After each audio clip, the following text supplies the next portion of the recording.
Mina ngilethemba lokuthi izifiso zeNkulumane zizothuthuka kakhulu ziye phezulu nxa befake mina eNkulumane ngimelele i-EFF.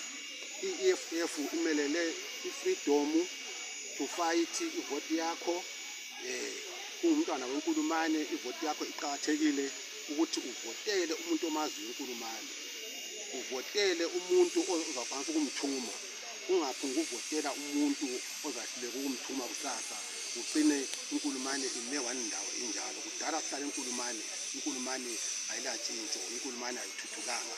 Kodwa-ke singabantwana beNkulumane, iNkulumane ngesinye siyiphakamiseni iye phezulu. Into zonke zeNkulumane ezihluphayo siyazazi, akulali inhlupho esingalaziyo eNkulumane thina. Sengenze imisebenzi eminingi eNkulumane lapha mina ngithunywa. Ngike ngafaka amaphayiphi eNkulumane under city council awesuwa, ngike ngaba ku-progressive ngisebenza nama-resident eNkulumane. So abaningi eNkulumane mina bangazi ukuthi na ngisebenza ngeqiniso, lanxa sebengithuma ukuthi ngiyomela iphalamende bangithuma ngeqiniso, bakwazi ukuthi iNkulumane izaphakama.